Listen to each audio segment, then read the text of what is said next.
SER Podcast. Hablo desde Adamuz, en Córdoba, y la última hora nos lleva al Instituto de Medicina Legal de Córdoba. Nos confirman que han llegado ya allí 37 cuerpos de víctimas del accidente y se están llevando a cabo las autopsias. Mercedes Díaz, buenas noches. Hola, ¿qué? Buenas noches. El Instituto de Medicina Legal de Córdoba ha recibido ya los cuerpos de esas 37 personas fallecidas en el accidente de Adamuz. Hay 23 personas a las que ya se les ha realizado la autopsia, según acaba de informar en una nota de prensa el Tribunal Superior de Justicia de Andalucía. También cuentan que se ha realizado ya el listado de todos los pasajeros que viajaban en los dos trenes y hasta el momento se han contabilizado 527 pasajeros en esos dos trenes. Se han presentado hasta el momento 43 denuncias de desapariciones, tanto en las comandancias de Huelva como en las de Madrid, Málaga, Córdoba y Sevilla. Es lo que se recoge en la estadística del Centro Integrado de Datos que se ha constituido para hacer frente a esta emergencia. Son datos que acaba de facilitar el Tribunal Superior de Justicia de Andalucía. Dice también el Tribunal Superior de Justicia, y leemos esta nota de prensa, que solo pueden informar de las personas fallecidas que han sido trasladadas al Instituto de Medicina Legal y no de las personas fallecidas que aún pueda haber en la zona del siniestro, puesto que no hay constancia de cuántas serían. De lo que hay constancia, Mercedes, por lo que me dices, es que hay 43 familias que están buscando a sus seres queridos. De momento, víctimas mortales confirmadas hay solo 40 confirmadas. Hay 43 familias que ya han puesto una denuncia por desaparición. De prensa que literalmente estamos ahora mismo leyendo aquí en directo, que hasta el momento hay 43 denuncias de desapariciones en las comandancias de Huelva, también en Madrid, en Málaga, en Córdoba y en Sevilla. Por tanto, 43 denuncias de desaparecidos. Vuelvo contigo, Mercedes, a lo largo de esta noche, desde esta edición especial de Hora 25, desde aquí, desde Adamuz, un pueblo absolutamente atravesado por una tragedia que va a dejar huella profunda aquí, porque es verdad que en estas últimas horas vemos y estamos contando a través de los micrófonos de la SER cómo la adrenalina está haciendo que muchos de los vecinos que han ayudado en el rescate pues puedan contarlo, estén enteros por aquí cerca, con ganas de seguir hablando, ayudando, participando. Pero al mismo tiempo empezamos a ver también cómo, a medida que pasan las horas, hay vecinos que ya no están por aquí alrededor de los micrófonos, hay vecinos que se están viniendo abajo y que son prueba de que esto no va a ser inocuo. Esto ha provocado una herida profunda que empieza a aflorar y que va a tardar mucho tiempo en curar. Javier Ruiz Martínez, hola de nuevo, Javi. Hola, pues sí, he estado en la puerta de uno de esos vecinos de los que hablas, de los que han entrado en los trenes y a los que ya les ha caído, sin lugar a dudas, la losa encima. No abre la puerta, no quiere hablar con nadie.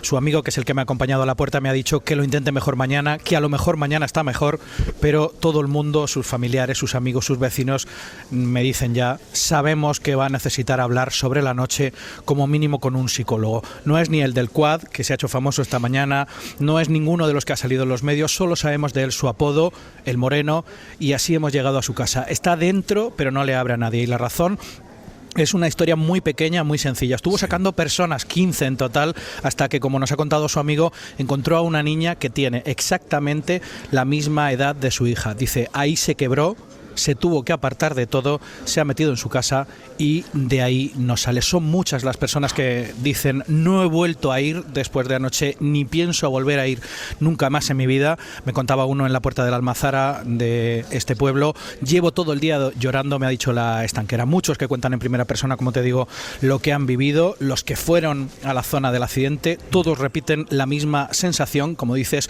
movidos por la necesidad de ayudar, no pensaron muy bien lo que estaban viviendo y algunos dejaron todo lo que estaban haciendo. Y incluso estaba de fiesta, estaba de cumpleaños con unos compañeros amigos, cerraron la fiesta y se fueron todos a la caseta municipal a repartir el agua, las mantas, a ayudar en lo posible. Chavales de 19 años que se dejaron la fiesta y ahora mira lo que les pasa. Estoy, devastado. Tengo hasta la boca seca, nervioso. No me hagas de pensar de lo que vi anoche allí. Ademuz siempre va a estar ligado a la historia de las tragedias ferroviarias, estos vecinos también. Vecinos no solo de Adamuz, a rescatar a supervivientes y a echar una mano dentro de lo posible para sacar los cuerpos de las víctimas mortales. Se han sumado vecinos e incluso policías de otros municipios cercanos. María José Martínez, adelante, María José. Sí, estamos con Jesús Maceira, es policía local de Bujalance, estuvo aquí anoche a primera hora, activado por su concejala de seguridad. Bujalance está a unos 20 kilómetros aproximadamente de Adamuz. La respuesta fue rápida, en 15 minutos, un poco más, porque estamos desde aquí, desde esta caseta, a 7 kilómetros del lugar del accidente. Jesús, muy buenas noches. Hola, buenas noches, efectivamente. Hablamos de esa adrenalina que hace que todavía estés aquí trabajando, el esfuerzo colectivo, pero que es parte de los esfuerzos individuales. Cuando llegaste anoche al lugar del accidente, ¿cómo nos describirías cómo fue tu impacto y qué viste? Sí, toda ayuda es poca, todas las horas que se echen aquí son destinadas al apoyo de los compañeros y al pueblo en sí, y a esas víctimas, y nosotros cuando llegamos allí al punto pues nos encontramos con mucho personal, pasajeros desorientados, entrando en el puesto de mando, policía local, guardia civil, protección civil, sanitarios, todo aquí para allá, todo dando el callo y nada, ahí nos pusimos a disposición de los servicios sanitarios, bomberos, que son los que estaban llevando el caso y nada, a remolcar heridos al puesto de mando y dando el callo en todo lo que a disposición de ellos. Experiencia, entiendo que nunca pensarías que ibas a vivir. Nunca. Has vuelto a las 12 de la mañana. ¿Cómo es la coordinación entre policías locales, Aimar, de media provincia, no podemos decir, capital y muchísimos municipios incluidos? Efectivamente, y nada, aquí estuvimos, la coordinación fue muy buena, una respuesta cuando yo llegué estaban los compañeros coordinados y nada, lo que les digo, ahí no sabe uno la magnitud del... hasta que llega al sitio y impresionante. Una última pregunta, ¿has podido dormir algo esta noche? Poco, se duerme poco. Todavía no hemos asimilado el horror que hemos vivido, pero poco. Ahora falta digerirlo y qué más decirte. Aquí estamos para lo que necesiten este pueblo, que es vecino nuestro, y nada. Pues muchísimas gracias, Jesús Maceira. Sí. Darle las condolencias a todos los familiares de las personas fallecidas de Córdoba al completo, porque han apoyado todos los servicios de protección civil, policías locales, guardias civiles, han venido de Málaga, de todos lados. No puedo describirle porque no sabíamos, éramos todo uno. Pues muchísimas gracias, Jesús Maceira, que con Nicolás Martín y su jefe Juan Antonio Lamti están aquí dentro del turno de policías locales de la provincia que siguen al pie del cañón en Adamuz. Gracias, María José. Óscar Puente, ministro de Transportes, buenas noches. Buenas noches, Aimar. Ministro, gracias por atendernos en un día tan complicado como el de hoy. Quiero preguntarle cuál es la última hora que le llega desde la zona de los trenes, donde se sigue trabajando para recuperar cuerpos de las víctimas. Bueno, no tengo ahora mismo gran novedad, estoy esperando algunos técnicos que estaban en este momento en el lugar del accidente, en la parte que me corresponde a mí, que es también el tema de la investigación de las causas y demás, y nada, ahora en un ratito tendremos una reunión a ver si vamos recopilando más datos, más información. Del tema de personas aún atrapadas en los restos de los trenes no tengo ninguna novedad, como saben el último dato era de 40 fallecidos localizados. Y bueno, están trabajando sobre el terreno a ver si somos capaces, con unas grúas que se han llevado allí de 300 toneladas, el poder levantar el material y ver si queda alguien ahí. Porque hay que sacar los vagones de donde están, ¿verdad, ministro? Para buscar a las víctimas que puedan estar dentro. O sea, ya se descarta la posibilidad de encontrar más cuerpos tal y como están ahora mismo esos coches. Sí, tal y como están, los equipos de rescate nos dicen que han visto todo lo que podían ver. Entonces, si hay alguien más, para saberlo necesitan levantar esos vagones, ¿no? La parte, digamos, el lirio ese está en una zona muy accesible, prácticamente sí. En una zona de apeadero del edificio técnico. Ahí ya se ha hecho todo lo que se podía hacer y, bueno, incluso se va a poder probablemente remolcar una parte y la otra habrá que sacarla probablemente con grúas, ¿no? Pero la parte más difícil es la del Albia, que está en una zona muy complicada, hay que ir allí para verlo, muy inaccesible, y ahí va a haber un trabajo bastante complejo. Porque la grúa se puede montar ya allí, ministro, hace falta estabilizar el terreno para poder montarla. Hay dos zonas en las que instalar las grúas, una la próxima a las vías, digamos a cota de donde están las vías, y hay otra sobrelevada a la que se está pensando poner una de las dos grúas y sacar algunas piezas, ¿no? La operación es compleja, hay que abordar por dos zonas, pero el equipo de Adif está allí y yo tengo mucha confianza en ellos. Han demostrado en otras ocasiones, por ejemplo con la Dana de Valencia, una capacidad de recuperación de las infraestructuras y de abordaje muy buena, y confío mucho en ellos. Están encima y yo he estado hasta la tarde y bueno, mañana por la mañana volveré a estar aquí. Estoy aquí en Córdoba y estoy un poco comunicándome con ellos por teléfono. Le he visto antes aquí, ministro, en Adamuz, le he visto especialmente tocado después de venir de la zona cero. Es muy duro visualmente lo que queda allí. Es que prefiero no pararme a pensarlo, porque me vengo abajo y ya no me puedo permitir el lujo de venirme abajo, porque tengo todavía aquí mucho trabajo que hacer, ¿no? Pero sí, es muy duro. Hoy por la mañana, cuando he llegado, bueno, el espectáculo es dantesco, lo que se ve allí. Y yo he tenido la fortuna de no encontrarme con cadáveres, ¿no? Quienes han vivido esto ayer por la noche, pues para ellos ha sido todavía mucho más duro que para mí, que bueno, solo he visto los restos, que no es poco, ¿no?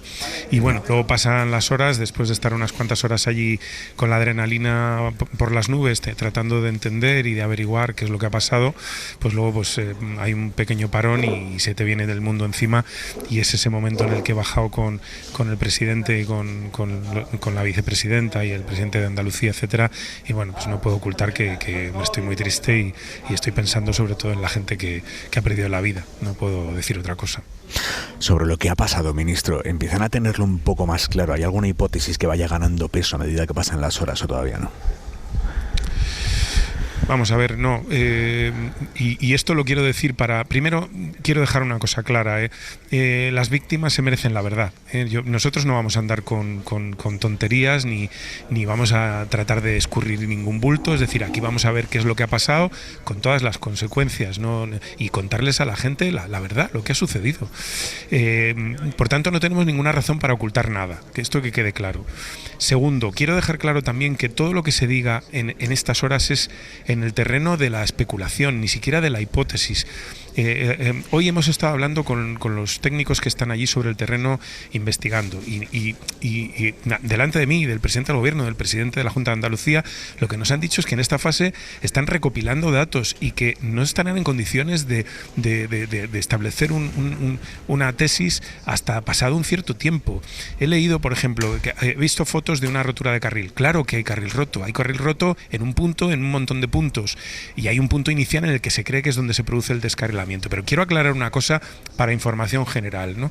El carril está roto en muchos puntos y ahora se trata de determinar primero si es la causa o es la consecuencia. Es decir, si el carril se ha roto y el tren ha descarrilado, o si el tren ha descarrilado y ha arrancado el carril y lo ha roto.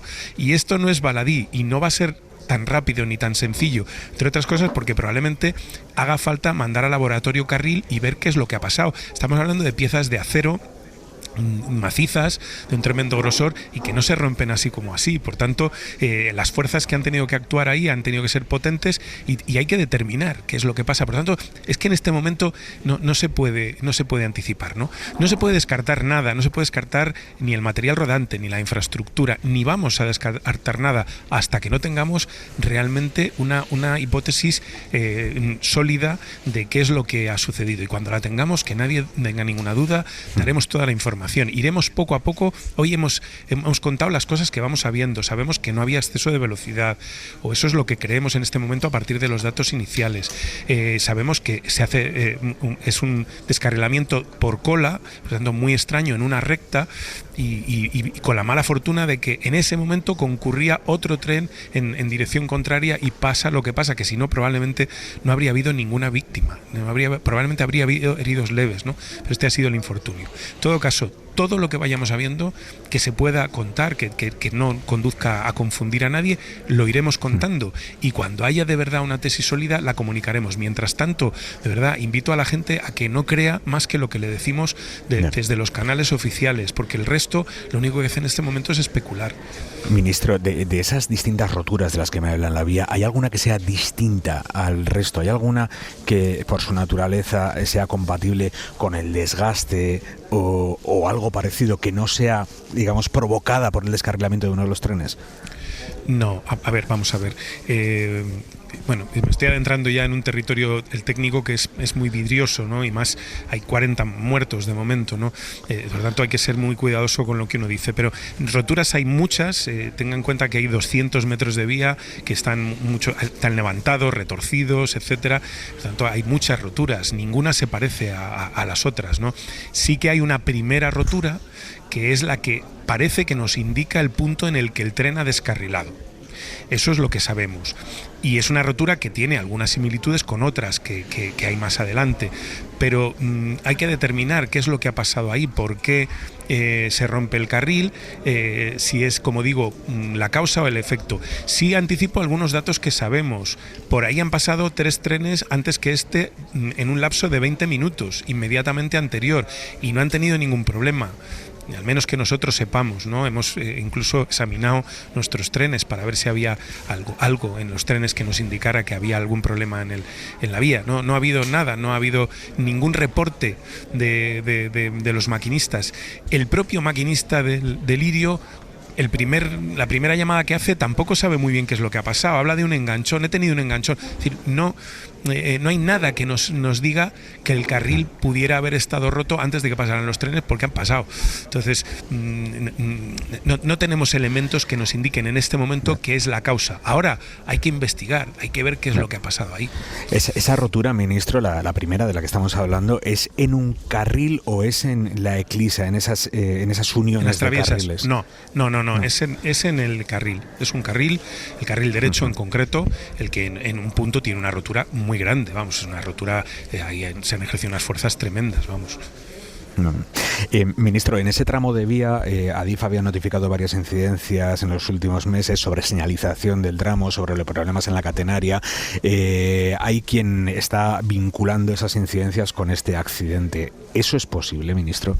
Bueno, esto lo quiero aclarar y me agrada que me hagas la pregunta porque bueno, aquí se juega con la desinformación y en una materia tan compleja como la ferroviaria, pues llega un youtuber o incluso algún medio serio y de repente dice, bueno, es que Adif ha avisado de no sé cuándo. Mire, si cogemos los puntos de la geografía nacional, Adif avisa de incidencias todos los días varias veces y eso, lejos de lo que algunos tratan de interpretar, eso es una garantía de seguridad. Es decir, Adif dice, hay un problema con la señalización, lo dice porque ha tenido que parar un tren, lo dice y la repara y sigue adelante. En concreto, en ese tramo de Adamuz a Alcolea, no hay, en las 8 incidencias que alguien ha digamos, difundido a través de pantallazos del perfil de Twitter de Adif, no es en el tramo Adamuz a Alcolea, es en el tramo Adamuz Villanueva de Córdoba, que es un tramo que está más adelante, no es en ese punto, pero en todo caso son incidencias que nada tienen que ver con lo que ha pasado hoy. Aquí hablamos de un descarrilamiento en una recta tremendo que no tiene nada que ver ni con la señalización, en principio parece que es además antes de llegar al cambio. Por tanto, estamos hablando de un acontecimiento verdaderamente extraño y que no tiene relación ninguna con nada de lo que se ha comunicado por la web de Renfe o en las redes de Renfe, de incidencias que han sido puntuales, una incidencia eléctrica, tal, que no tiene nada que ver con todo esto que ha pasado hoy, ayer, vamos. Por tanto, relacionarlo no tiene sentido, ¿no? ¿Siguen descartando por completo el fallo humano, ministro? No descartamos nada. Lo que decimos en este momento de los datos que tenemos, que es lo único que podemos ir avanzando, datos, que ese tren iba a la velocidad adecuada, que es una vía que además ya en ese punto tiene una limitación permanente a 250 por hora y que además en el siguiente tramo, que es hacia donde se dirigía el tren de Irio, hacia Villanueva de Córdoba, la limitación es a 215. Por tanto, era un tren que iba disminuyendo la velocidad y iba muy por debajo del límite que la vía permite. Por tanto, descartada la hipótesis de velocidad y produciéndose el accidente en una recta, el descarrilamiento en una recta, no parece, no se nos ocurre de qué manera puede el maquinista contribuir a la sucesión. ¿Descartado por completo? No, pero no parece la tesis más plausible, ¿no? No. Dan ya por confirmado que los trenes chocaran, porque esta mañana nos había parecido entender al presidente de Renfe que ni siquiera eso estaba confirmado del todo, que la salida no, está absolutamente confirmado. Vale. Está absolutamente confirmado. El presidente Renfe dijo eso porque todavía no había visto el otro lado del Lirio. Hoy hemos podido verlo ya a la luz del día. Tengan en cuenta que cuando el presidente Renfe hace estas declaraciones venía de haber estado por la noche viendo el tren y hay muchas cosas que no se veían.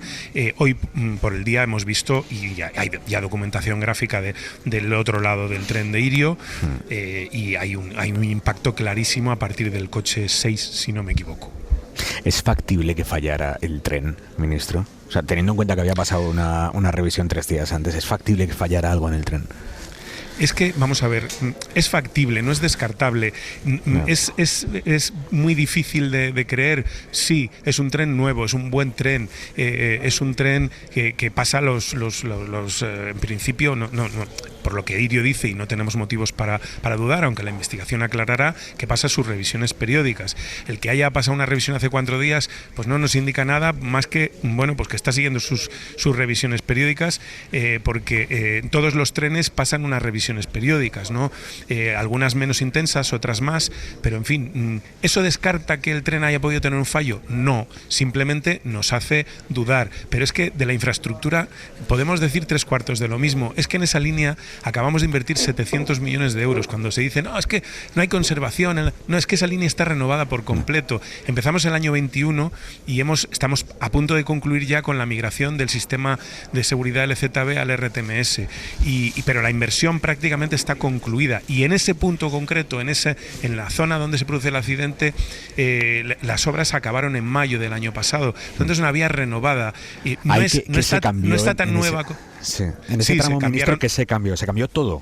Todos los sistemas de seguridad, se cambió todo el cambio, que es el desvío, los desvíos, que es la parte más crítica. De hecho, hoy que he estado sobre el terreno, estaban todavía los motores que se habían sustituido, todavía estaban en la zona técnica. Es decir, que es una sustitución que se ha hecho hace 8 meses. Que dices, bueno, a veces las infraestructuras recién cambiadas fallan. Es verdad que la infraestructura a veces tiene pecados de juventud y falla, ¿no? Pero es que en este caso, digamos que no estamos ya en ese estadio. Es decir, la infraestructura es lo suficientemente nueva como para que no pensemos en ella como una causa, pero también ya está lo suficientemente testada como para que no tenga vicios de juventud. Entonces, han pasado 8 meses, ha tenido una revisión geométrica y una dinámica hace 2 meses, y por tanto, es que la infraestructura, pues en principio también, es que dudamos mucho de que la infraestructura tenga el problema. Ahora, o la infraestructura, o el tren, o alguna otra causa, o algunas en concurrencia. Por eso en este momento yo creo que hay que ser tremendamente prudentes y no descartar nada y seguir investigando, ¿no? ¿Irio está colaborando de forma plena y transparente, ministro? Bueno, yo no lo sé. Hay una comisión de investigación de accidentes en la que yo no estoy, obviamente, y de la que no tengo más información que lo que los técnicos allí sobre el terreno nos dicen. No lo sé. Supongo que sí, vamos, no tengo razones para sostener lo contrario. ¿Cuándo se va a poder reabrir la vía de alta velocidad, la línea de alta velocidad entre Andalucía y Madrid? Bueno, hoy tenemos que terminar, si podemos, o como muy tarde mañana, sobre todo del tema de despejar si hay o no más personas allí. Una vez hecho eso, sacaremos el material rodante y lo que Adif plantea, en principio, es abordar primero una de las 2 vías y derivar los tráficos una vez que esté ya terminada una de las 2 vías que no tiene dañada la catenaria y pasar con marcha a la vista por ahí, es decir, por ahí despacito para garantizar la seguridad y mientras tanto trabajar en la otra vía, de manera que el día 2 o 3 de febrero, nos dicen las previsiones, podríamos tener las 2 vías operativas. Estos son previsiones, esto es un poco el esquema que Adif tiene. Esto lo hacen muy bien, lo hicieron en la Dana en Valencia fantásticamente bien y yo confío mucho en ellos, pero ahora tenemos todavía alguna cosa por delante que es crítica, que es el tema sobre todo de las personas que puedan estar ahí todavía. Cuesta, no, en la Dana vimos claramente que lo podían hacer, pero cuesta creer que se pueda reconstruir una vía en el estado en el que está esta. Las imágenes que hemos visto aéreas son brutales en 2 semanas, ministro. Pues a mí me costaría creerlo también, sobre todo cuando he estado allí sobre el terreno, si no les hubiera visto trabajar y hubiera visto lo que han sido capaces de hacer con un daño aún mayor todavía en uno de los túneles, en el de Torrent, creo recordar, y en el de Cheste, en la Dana, ¿no? Pero yo confío mucho en ellos, me dicen que lo pueden hacer. En todo caso, vamos a poner por delante, obviamente, la seguridad, pero bueno, yo confío en ellos. Si dan esos plazos, es que son capaces. Ministro, ha llamado la atención hoy la imagen de unidad que han proyectado todas las administraciones compareciendo juntas aquí en Adamuz, hablando de cooperación, de lealtad. Impacta porque venimos de la Dana, precisamente, donde no hubo nada parecido, ni por asomo. La coordinación, la cooperación entre el Gobierno central, la Junta de Andalucía, está siendo tan real, tan positiva como proyectan. Absolutamente, lo que veis es lo que ha sucedido. Yo ayer pronto, en cuanto tuve noticia de lo que había pasado y tuve un poquito de información, llamé al presidente de Andalucía, estuve un rato hablando con él. Hoy, nada más llegar al lugar de los hechos, prontito por la mañana estaba allí, hemos estado recorriendo, luego ha venido el presidente del gobierno, ha venido la vicepresidenta, hemos estado allí recorriendo, hablando. Yo es que creo que esto debería ser lo normal, y más en una circunstancia de estas características. Al final, ¿qué es lo que yo digo, no? Pues el señor Moreno Bonilla, ¿qué responsabilidad tiene en el transporte? Ninguna. Pero sí tiene, por ejemplo, en protección civil, es decir, él tenía que hacer su parte, y su parte lo que ha hecho es esforzarse por cumplirla y cumplirla bien. Por tanto, esto es lo que hay que hacer, cada uno. Yo me cargo con lo mío, tengo que trabajar en esto, en ver qué es lo que ha pasado, etcétera, y él tiene que la materia de protección civil, pues eso es lo que los ciudadanos esperan, que cada uno cumpla con su parte y no nos pongamos a discutir ni a ver quién el relato y todas esas cosas, cuando en este momento hay 40 personas fallecidas. Entonces, yo creo que esto debería ser lo normal. Llama la atención porque venimos de un episodio que, francamente, pues creo que no es muy edificante, ¿no? Óscar Puente, ministro de Transportes, muchísimas gracias. Buenas noches. Muchas gracias, Aymar. Buenas noches. Isabel Morillo, Juanma Márquez, muy buenas noches a los dos. Buenas noches. Muy buenas noches. Es importante escuchar al ministro con esto último, subrayando el nivel de colaboración positiva que está habiendo entre las administraciones de distinto nivel, porque es que efectivamente veníamos de lo que veníamos hace un año con la Dana. Sí, yo creo que lo que ocurrió en Paiporta ha servido como ejemplo. También es verdad que son dos administraciones distintas. Me refiero al gobierno de la Junta de Andalucía y al gobierno de la Generalitat de Valencia, aunque estuvieran gobernados por el mismo partido. Yo anoche, cuando supe del accidente y cuando comenzó a tomar un poco de gravedad, pues pillé un taxi desde casa, ya era de noche, al diario, y allí me encontré con un colaborador de Juanma Moreno que estaba igual que yo, esperando un taxi para irse a San Telmo, y yo creo que además serían las 9:30 de la noche, por ahí. Ya estaba el consejero de emergencia allí, y después Óscar Puente creo que dio una rueda de prensa pasada las 12 de la noche, que fue muy aclaratoria, como creo que está haciendo el ministro hasta ahora, pero yo mucho me temo que la tormenta ha comenzado a barruntarse todo, ¿sabes?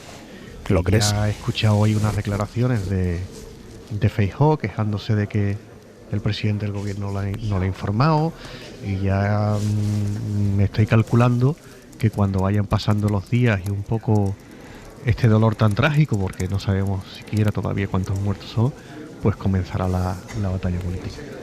Morillo. Hombre, yo creo que seríamos ingenuos, ¿no?, si pensáramos que la situación actual de respeto, colaboración y bueno, hasta comprensión de unos con otros se va a mantener eternamente cuando hay una batalla electoral en Andalucía en ciernes, ¿no? Pero yo quiero pensar que hemos aprendido todos, que la Dana de Valencia nos dio una lección, que hay muchas víctimas, todavía no sabemos verdaderamente la dimensión de la tragedia. Decía Mercedes Díaz que acaba de confirmarse que hay 43 denuncias de desaparecidos, son muchos desaparecidos, más 41 fallecidos, y cuando ves el dolor y ves el sufrimiento de cerca, yo ayer tuve ocasión de verlo en la estación de Huelva, donde hemos pasado la madrugada,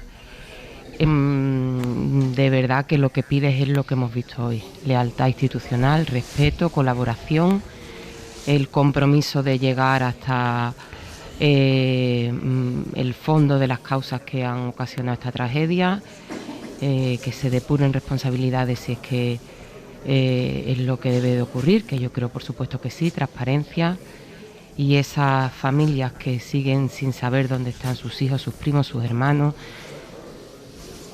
que de verdad es que no te da tiempo a pensarlo durante el día, no te da tiempo, y cuando lo piensas es difícil, ¿no? Pero que lo que quieren las familias que están rotas de dolor es que los políticos estén a la altura, y a la altura han estado hoy, sinceramente, ha sido ejemplar.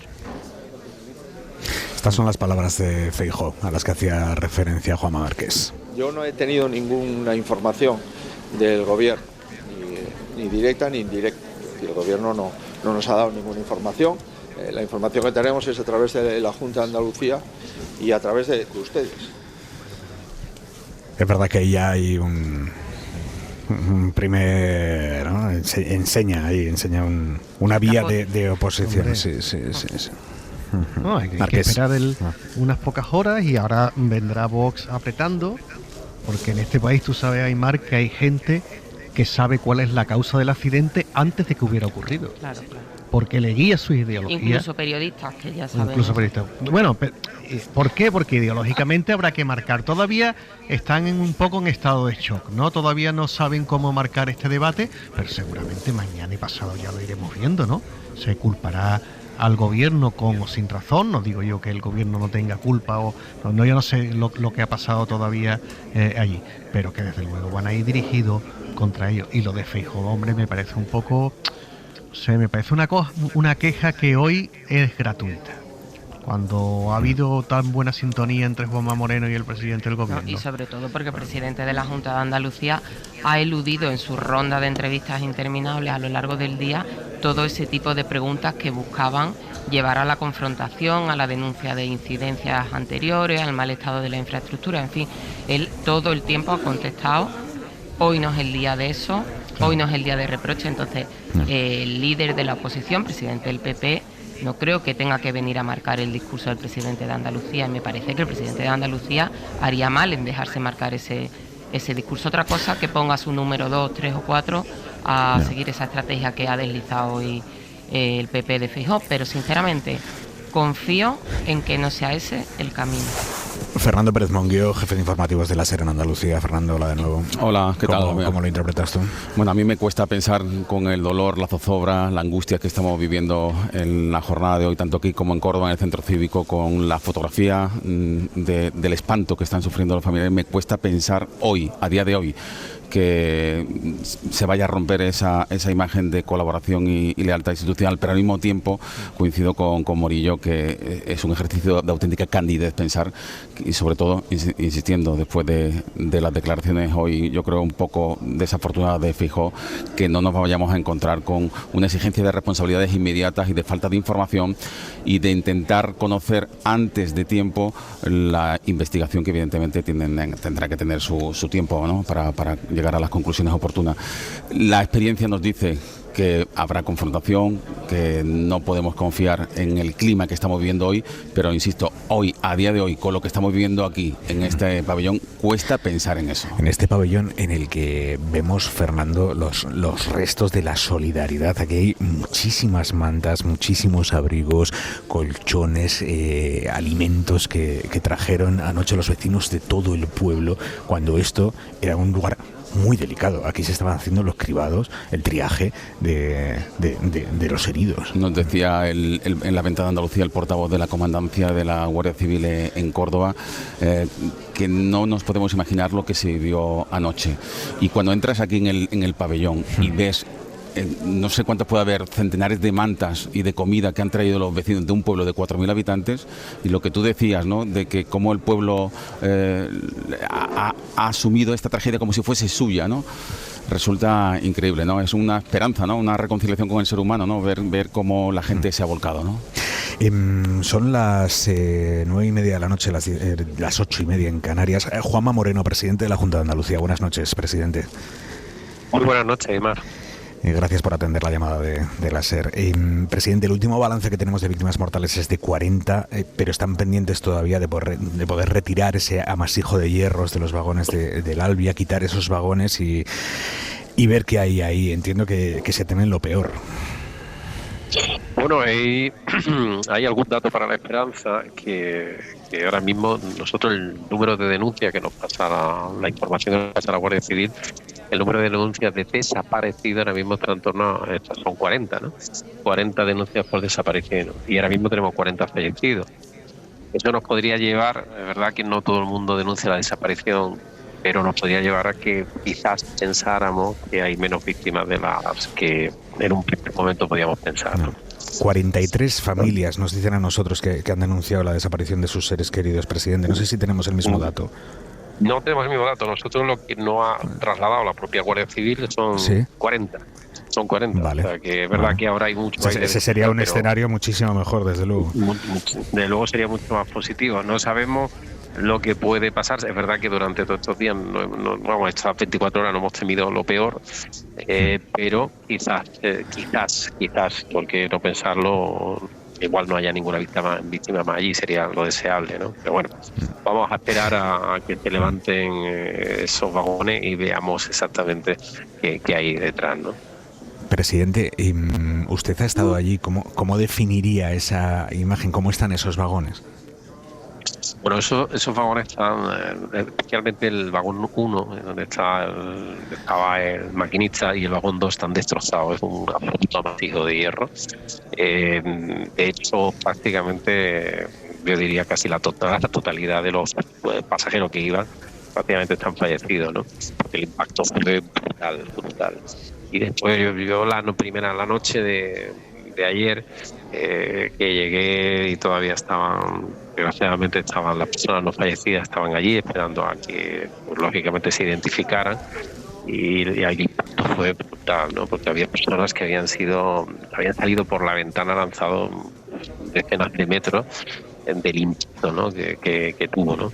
Y fue una imagen tremenda, ¿no? Porque son personas de todas las edades, personas que ves ahí los aparatos en el suelo, que se ven que algunos estaban estudiando, se ven las maletas, los enseres personales.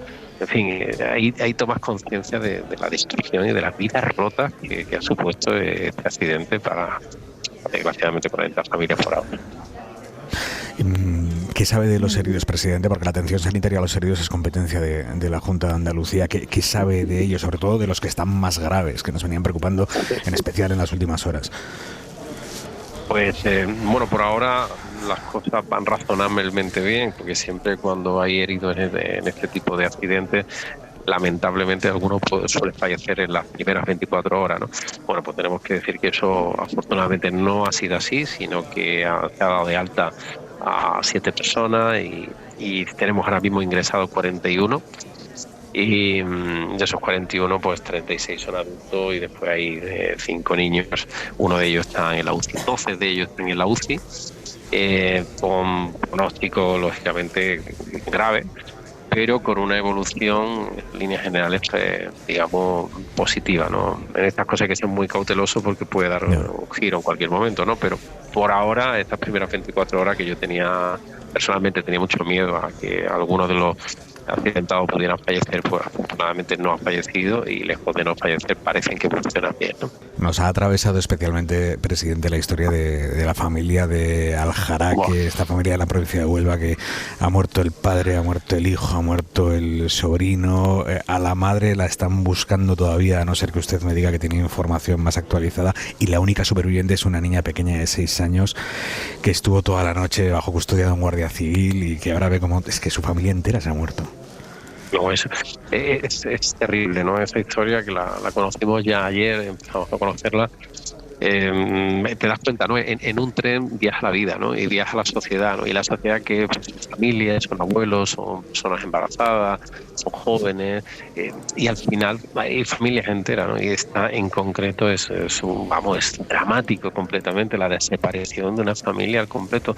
Esta niña ahora se queda sola en la vida, sola, sin referencia paterna ni de hermano, en algo que es tristísimo, pero si araña uno en cualquiera de las historias que yo poco a poco voy conociendo de las personas que tristemente han fallecido, todas ellas son dramáticas, ¿no? Dramáticas porque personas cargadas de ilusión, cargadas de proyectos, cargadas de vida, y de buena primera, en cuestión de segundos, porque son segundos, han perdido la vida, ¿no? Lógicamente vamos a estar muy encima de esa niña, de ayudarla, ampararla, todo lo que podamos, porque va a tener un recorrido vital, pues, lógicamente muy complejo, ¿no? ¿Cómo ha vivido usted estas 24 horas, presidente? ¿Cómo fue el momento en el que le cuentan lo que ha pasado y usted empieza a darse cuenta de la magnitud de lo que teníamos aquí en Adamuz?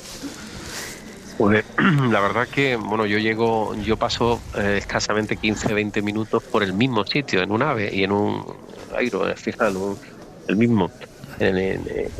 Y en el Lirio yo pasé, porque venía de Zaragoza, de la reunión que tuvimos, y cuando justamente estaba llegando a la estación de Santa Justa, pues me llegó un primer aviso que en principio no parecía grave.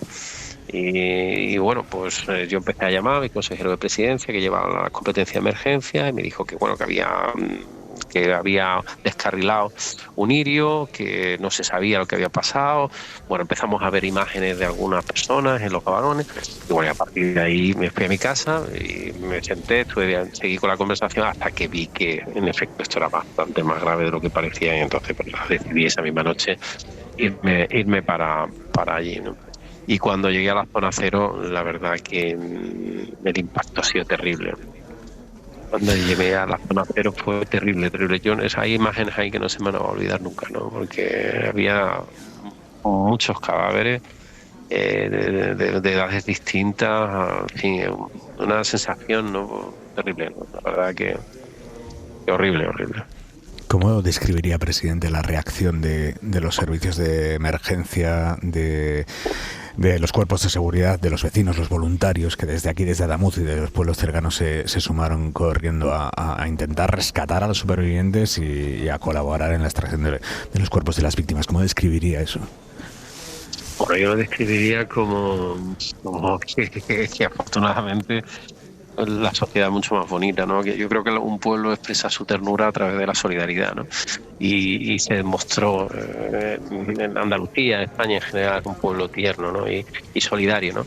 Y se volcó personas anónimas ofreciendo lo mejor que tenían y queriendo ayudar, y ayudaron además de una manera muy, muy determinante. Y eso es algo digno de elogiar y de agradecer. Y después también quiero destacar la coordinación entre administraciones. Creo que ha habido una muy buena coordinación entre el ayuntamiento, que el ayuntamiento y su alcalde a la cabeza puso todo lo que tenía, la Diputación Provincial de Córdoba y, por supuesto, también con el Gobierno de España. Y eso creo que es fundamental para que las cosas funcionen, ¿no?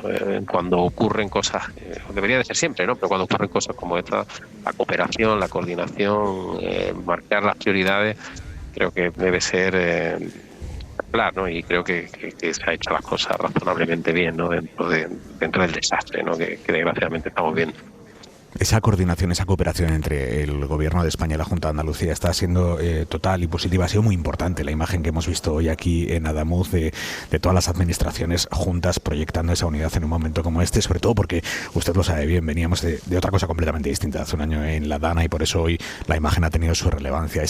La colaboración entre el Gobierno Central y la Junta de Andalucía está siendo total y positiva. Sí, está haciendo una colaboración pues leal, que es lo que nos obliga a los ciudadanos y además es nuestra obligación moral.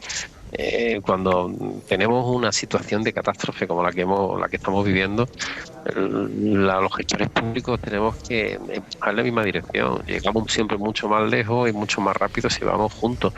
Y esto es algo que tenemos que Hemos perdido la conexión con el presidente Moreno. Vamos a intentar recuperarla ahora, Fernando, pero insistía el presidente de la Junta de Andalucía en que había una colaboración leal entre las dos administraciones. Hombre, yo he visto que el presidente Moreno ha puesto pie en pared. Ha dicho, este es el terreno del juego en el que nos tenemos que mover, el que han demostrado hoy ambas administraciones públicas, y en estos parámetros debemos seguir moviendo, en estas reglas de juego debemos seguir moviéndonos en las próximas semanas. Esperemos que sea así. Evidentemente, la fonoteca queda ya archivada, porque difícilmente se van a poder salir de este marco mental que ha dibujado el presidente Moreno, sobre todo después de declaraciones de Núñez Feijóo. Presidente Moreno, ¿me oye? Sí, ahora, perdón, vale, he tenido un problema. No se preocupe. Estábamos comentando que es verdad que Alberto Núñez Feijóo se ha quejado en su comparecencia esta tarde aquí en Adamuz de que el gobierno central a él no le está informando. ¿Usted comparte esas críticas, esa queja del presidente de su partido? Bueno, textualmente, que he sido testigo directo, digamos, de esa pregunta, a él le han preguntado. Concretamente, él no ha salido de él, sino que ha habido un periodista, un compañero, que le ha preguntado si le habían informado del gobierno, y es lo que ha dicho, pues la realidad, ¿no? Que en este caso pues, no le habían informado. Y entonces lo que ha trasladado es una realidad, una pregunta. No creo que se deba descender de ahí una crítica o una actitud, digamos, beligerante. No ha sido ni siquiera una queja, sino una pregunta a la que le ha respondido de una manera honesta. Si no lo han llamado o no lo han informado, pues lógicamente no puede pasar, ¿verdad? Presidente, ¿se espera la llegada de los Reyes en las próximas horas, próximos días, aquí a la zona, a Adamuz y a esta comarca? Sí, mañana tenemos la presencia de Su Majestad de los Reyes por la mañana, y creo que es una visita necesaria, creo que es una visita oportuna además. Su Majestad de los Reyes nos representan a todos, ¿no? Y al final son queridos y valorados por el conjunto de la ciudadanía, ¿no? Y creo que el cariño que ellos pueden mostrarle a la sociedad, a todos los que han cooperado, a los enfermos, a los accidentados, en fin, creo que su visita, como digo, es muy oportuna, muy bienvenida, y desde luego me parece muy positiva en estos momentos. Terminamos, pero antes le pregunta mi compañero Pérez Monguío. Presidente, buenas noches. Buenas noches, Fernando. Mañana efectivamente vienen los Reyes de España. Sé que es pronto todavía, presidente, pero ¿a usted le gustaría que hubiese un funeral de Estado en Andalucía? Bueno, es una decisión que evidentemente no me corresponde a mí, porque precisamente es una decisión de Estado, pero sí es verdad que deberíamos de rendir un público y sentido homenaje a todas estas víctimas, y con ellas también a todos los que de una u otra manera han colaborado para que amortiguar, por así decir, el duro golpe que ha supuesto este accidente, ¿no? Tanto yo vería con muy buenos ojos una iniciativa de esa naturaleza. Juanma Moreno, presidente de la Junta de Andalucía, muchísimas gracias y buenas noches. Buenas noches y muchas gracias. Un abrazo fuerte. Morillo, tu análisis. Bueno, pues yo creo que el presidente de la Junta no ha cambiado su tono de colaboración y lealtad institucional, ¿no? Yo creo que todos estamos consternados por la dimensión de la tragedia. Quienes han estado en la zona cero, vosotros estáis ahí en Adamuz, dicen que las imágenes son terroríficas, que no se olvidarán nunca. Los que hemos visto el dolor de otra manera, pues trasladamos lo mismo, porque la zona cero está en Adamuz, pero el epicentro del duelo está en Huelva, que se ha llevado la peor parte, la provincia más castigada, con ese Albia que volvía de Madrid a Huelva. Debería haber llegado a la estación a las 10 de la noche y nunca llegará, y ahí hay decenas de víctimas, de familias, de tragedias. Habéis recordado algunas, hay muchos casos estremecedores, y yo creo que el camino es esperar a que la investigación, que todavía ha dicho el ministro en la entrevista, ni siquiera son hipótesis, son especulaciones, determine qué pasó, si efectivamente había un fallo en la vía o si había un fallo en la máquina en el vagón de Irio, en la máquina de Irio. Efectivamente es una zona donde hemos sufrido muchos retrasos los que habitualmente viajamos a Madrid, porque era una zona que ha estado en obra muchísimo tiempo, y desde hace 8 meses estaba recién inaugurada y se había hecho una inversión de 700 millones de euros y un tren Irio que había pasado su última revisión con éxito el 15 de enero, por lo cual No hay nada que alarme o que diga por aquí o por allí. Yo creo que todavía efectivamente no hay causa oficial y todo está bastante abierto. Toca esperar, y toca esperar con serenidad, porque todo lo que no sea serenidad es añadir, me parece a mí, dolor, que es lo que tenemos que intentar ahorrar. Tenemos que hacer servicio público, tenemos que intentar ayudar en la medida de lo posible, y sobre todo tenemos que empeñarnos en ahorrar dolor, que ya hay bastante. Me da la sensación, Marqués, no sé si lo compartes, que podría haber, seguro que hay muchísimos oyentes de la SER a esta hora de la noche, pensando que es muy importante lo que ha pasado aquí en los últimos minutos, ¿no? La proyección por las dos partes, por parte del ministro Óscar Puente, por el presidente Juanma Moreno, de esa lealtad institucional, de ese estar a la altura de la situación, y que hay mucha gente que estamos pensando que esto no se joda en los próximos días, ¿no? Sí, parece que estamos con los dedos cruzados, ¿no? Lo hemos visto perfectamente en estas dos intervenciones. Yo creo que al final se malogrará, no por las dos personas que han hablado hoy, sino por otros actores. Yo creo además que esto da bastante calma a la población, como está diciendo Isa. Ha ocurrido en Adamuz, en Córdoba, que es un pueblo que se ha portado magníficamente, pero hay un pesar terrible en Huelva. Huelva es una provincia además muy castigada con el tren.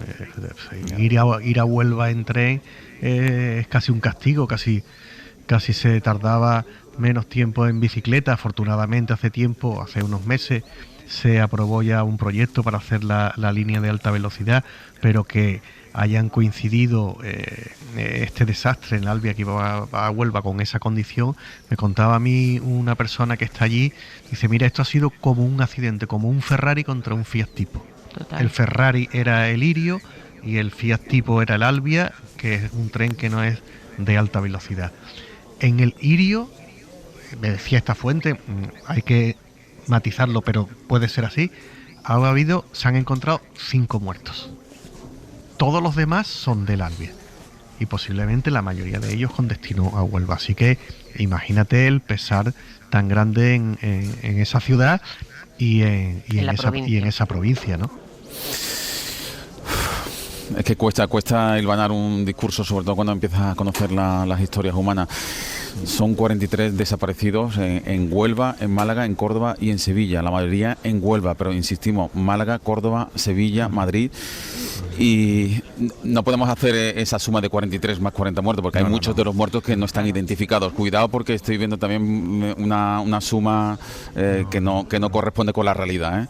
O sea, son familiares que presentan denuncia por desaparecidos para iniciar la búsqueda del ADN, que ni por asomo quiere decir que vaya a aumentarse la cifra a 40 cadáveres. En cualquier caso, ni por asomo. Ojalá nos equivoquemos, pero esto anticipa que la cifra de fallecidos puede aumentar, porque hay muchos fallecidos que ya sí están identificados, como la familia de Aljará, que los periodistas de Huelva, en fin. Ojalá, insisto, que nos equivoquemos. Hay todavía muchos desaparecidos, hay todavía muchas familias en Huelva que se agarran a un hilo de esperanza, claro. Aunque ese hilo de esperanza, si somos racionales, es muy complicado, porque efectivamente lo que queda son amasijos de hierro. Se han tomado muestras de ADN a todos los familiares en Huelva y también en Adamuz, pero es verdad que hay muchas familias que todavía no tienen una confirmación oficial de qué ha pasado con sus seres queridos, ¿no? Entonces habrá, entre esos 41 fallecidos estarán partes de los denunciados, o puede que todavía sigan apareciendo restos entre los amasijos de hierro. 300 toneladas, ha dicho el ministro Óscar Puente. 3 vagones que efectivamente el Ferrari, el Irio, hizo descarrilar al Fiat Tipo. Creo que es una metáfora magnífica. Y de esos 3 vagones que descarrilaron, un impacto de 20 segundos, en 20 segundos te puede cambiar la vida. 2 vagones cayeron a un terraplén a plomo 4 metros, lo que ha hecho que eso sea efectivamente amasijos de hierro. Y decía el presidente de la Junta, necesitamos una grúa de gran tonelaje para poder elevar los vagones, no sabemos qué vamos a encontrar dentro, no descartamos partir el tren en dos para poder acceder más fácilmente a las víctimas. O sea, hay que poner es también... pensarlo, es que es horrible pensarlo. Hay que poner también en valor el papel que están jugando los servicios de rescate, los bomberos, todo el servicio de emergencia. Tenemos que dar gracias Morillo, por todo lo que tenemos en los voluntarios. Joan Jimeno, aquí en Adamuz. Joan, buenas noches. Hola, buenas noches. Tú estás ahora mismo en la Casa de la Hermandad del Pueblo, que es uno de los principales centros de ayuda tras el accidente. Movilizó y gestionó primeros recursos para las víctimas, esos voluntarios de los que estábamos hablando. Sí, este es uno de los puntos neurálgicos de la ayuda en Adamuz, esta pequeña cofradía que se ha movilizado para gestionar la ayuda, sobre todo en los primeros minutos de esta tragedia. Hemos estado hoy con José, un joven que junto a su padre forma parte de esta Casa de la Hermandad. Los dos vinieron rápidamente a ayudar a las víctimas. Sí, estuvimos colaborando con la gente del pueblo y ayudando a toda la gente que pudo traerse comida, agua, todo lo que hacía falta para poder intentar dar una ayuda a la gente que está pasando mal, claro. Para ellos esto es un shock, para ellos y para todo el pueblo, algo inesperado y repentino con lo que se han encontrado de repente. Imagínate, toda la gente, esto es algo nuevo aquí porque ves tanta prensa, tanta gente, tanta policía, pues algo que nunca había ocurrido aquí y más por una desgracia como la que ha pasado, claro. José es uno de tantos ejemplos de solidaridad aquí en Adamuz y él se queda con eso, con la movilización del pueblo para ayudar a todos los que lo han necesitado. La verdad es que la gente se ha volcado mucho y es algo muy bonito porque al final, dentro de toda la desgracia, está bonito ver que gente del pueblo se vuelca y ayuda con la causa. Después de 24 horas, más de 24 horas de trabajo aquí, es verdad que la persiana de la Casa de la Hermandad ya ha bajado, aunque la ayuda en el pueblo no ha parado desde el minuto 1 de la tragedia. La persiana que no baja es la del Bar Laica, María José Martínez. Hola, Aymar. Sí, el Bar Laica, que está trabajando intensamente, sobre todo este mediodía, para todos los servicios operativos que se encontraban aquí. Está con nosotros María Eugenia, es muy jovencita, tiene 31 años. Este Bar Laica lleva abierto desde el año 1992, está a 5 minutos de la caseta municipal donde os encontráis. De hecho, hay bocadillos del Bar Laica allí, como todos los que se han servido, y han sido muchos este mediodía para todos los servicios que están trabajando. Y María Eugenia, bueno, lleva desde anoche en una actividad frenética. Buenas noches, María Eugenia. Hola, buenas noches. Cuéntanos cómo ha sido la jornada de hoy, porque hoy ha sido más intensa que ayer. Sí, de esta mañana que abrimos las puertas a las 7 de la mañana, han venido muchos operarios, desde la Guardia Civil, Policía, bomberos, ha venido Renfe, ha venido Junta de Andalucía y desde bien temprano sirviendo desayuno. Y sobre todo al mediodía donde ha venido mucha gente que desde anoche, desde las 8 que pasó el accidente, 8 menos cuarto, no habían ni comido, no han pasado una noche bastante mal y aquí pues ayudando y sirviendo lo que mejor hemos podido y ya está.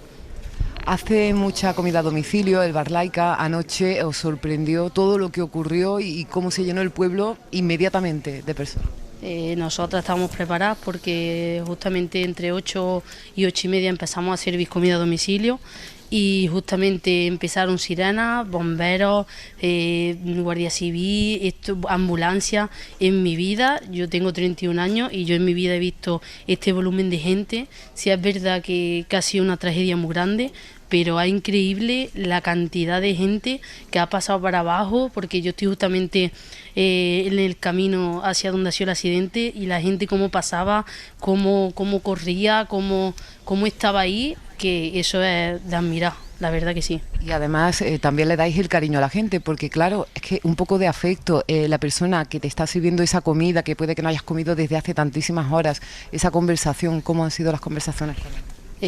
Justamente había gente en el bar diaria, porque gracias a Dios nosotros tenemos clientes todos los días y llegaba gente de ellos y parece que no, se paraba un poco el bar, se quedaba en silencio y se escuchaba a ellos de hablar de frío, de haber pasado una noche bastante complicada. Aymar, te está escuchando María Eugenia, por si le quieres decir algo, una chica joven, vecina, que se está volcando, que está dando ese cariño que es tan importante, que es esa comida, el servírtela y estar directamente con quienes más horas están echando. Pues sí que le quiero decir algo, que muchísimas gracias. De verdad, muchísimas gracias en nombre de todos los que no habríamos querido venir y hoy estamos aquí contando este horror que supongo que a vosotros os va a atravesar por muchísimo más tiempo, porque esto aquí en el pueblo va a provocar una herida profunda. Muchas gracias. Nada, muchísimas gracias a vosotros siempre. Para no perderte ningún episodio, síguenos en la aplicación o la web de la SER, Podium Podcast o tu plataforma de audio favorita.